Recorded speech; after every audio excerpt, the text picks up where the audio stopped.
राम रहीम और खूनी दरिंदे।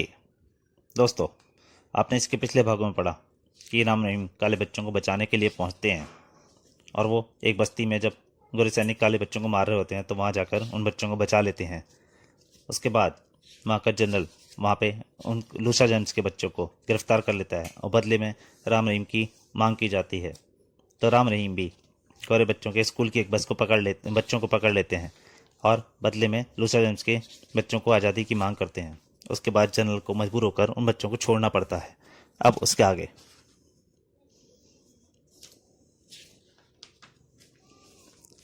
दोस्तों, बच्चों, काले हों या गोरे, वह मासूम ही होते हैं। उन पर जुल्म नहीं किया जाता।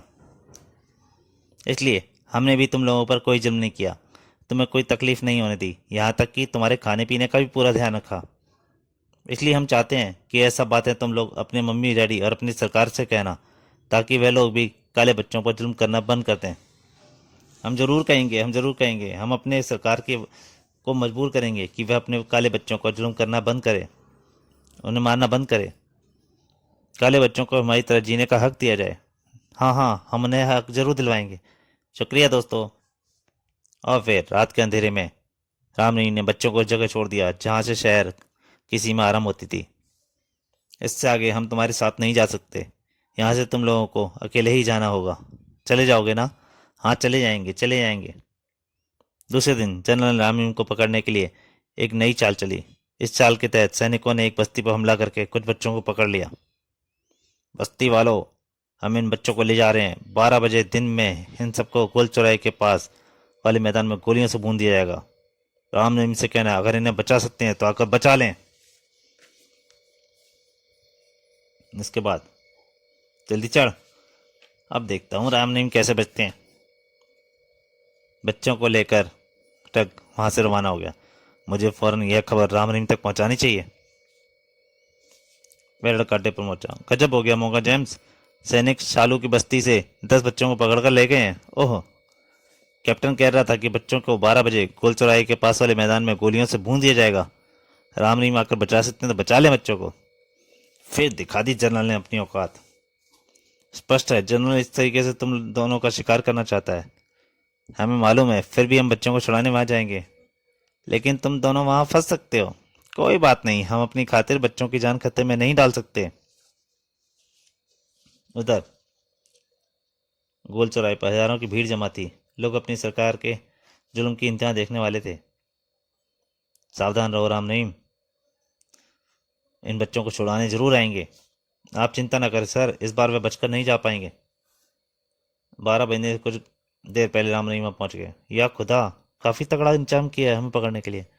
कुछ भी हो, हमें बच्चों को छुड़ाना है। कोई ऐसी जगह देखो जहां से हम सैनिकों पर गोलियां चला सकें। उस ओर चला जाए, उधर से निशाना सही बैठेगा।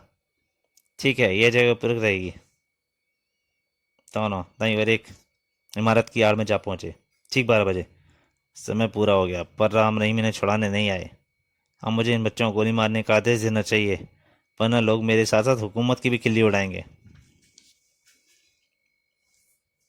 लेकिन इससे पहले कि वो आदेश दे पाता, उसके बाद ही राम रहीम ने वहां धुआंधार गोलियां से शुरुआत कर दी। तड़ तड़ तड़ तड़, तड़ तड़, आई, उफ, मर गया। भागो, जरूर राम रहीम ही हमला कर दिया है। राम ने भागते हुए सैनिकों पर 3-4 बटन बम उड़ा दिए। बटन बम सैनिकों के बीच आकर फटे। धड़ाम आई।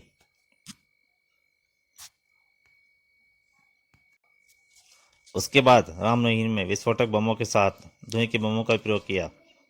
यही बटन रूपी बम थे। संभल कर कोई बम बच्चों या जनता की ओर न जा गिरे। उन छोटे किंतु शक्तिशाली बटन बमों ने आग आसपास तबाही मचा दी। धड़ाम धड़ाम, चारों तरफ धुआं धुआं आ गया। भागो, राम रहीम आ गए हैं, बच्चों को छुड़ा लेंगे, भागो। भगदड़ से धुआं फैलता है। राम रहीम बच्चों को पास पहुंचे। मैं तुम्हारा हाथ खोल रहा हूँ। हाथ खोलते ही अपने साथ दूसरे को आजाद करना, समझ गए? हाँ। बच्चों को आजाद क्या कर राम रहीम भागती हुई भीड़ में शामिल हो गए। अब कोई चिंता नहीं। हाँ, अब सैनिक हमारा या इन बच्चों का हवा भी नहीं पा सकेंगे। जब सारे महाराजा का जनरल को पता लगा, वह अपनी पेटी की चार पर आंसू बहाने लगा। डूब मरना चाहिए हमें, चुल्लू भर पानी में। इतनी कड़क से सुरक्षा के बाद राम रहीम बच्चों को छुड़ाकर ले जाने में सफल हो गए।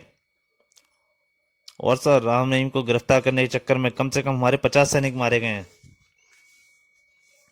हमारे सैनिकों की कुर्बानी व्यर्थ नहीं जाएगी कर्नल। मैं उन छोकरों की बोटी बोटी अपने शिकारी कुत्तों को नचवा दूंगा। अब तुम लोग मेरी ये योजना सुनो। फिर जनरल ने अपनी योजना बताने लगा। उधर अड्डे पर तुम दोनों कब तक इस तरह हमारी रक्षा करते रहोगे मित्रों? जब तक तुम लोगों को जीने का अधिकार नहीं मिल जाता। तुम चिंता मत करो, इस बार हम ऐसी चाल चलेंगे जनरल चारों खाने चित्त हो जाएगा। उसी बात संभल कर, अगर जरा सी भी आहट हो गई तो हम गोलियों से छलनी कर दिए जाएंगे। बिना कोई आवट किए दोनों गेट पर खड़े पहरेदार सैनिकों के पीछे पहुंच गया और अगले ही पल धार आह आह।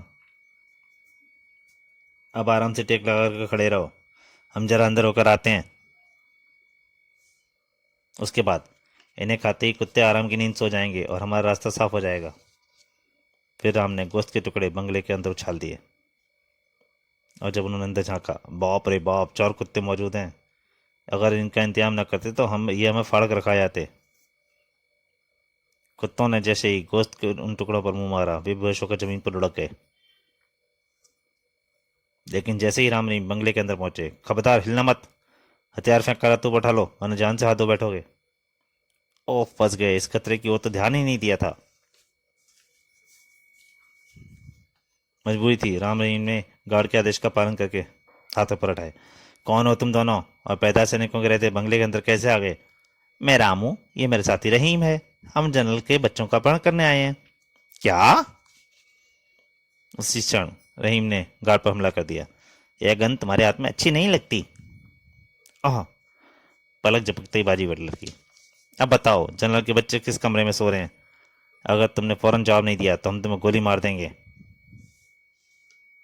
नहीं नहीं, मुझे मत मारो, बच्चे गैली के अंतिम कमरे में सो रहे हैं।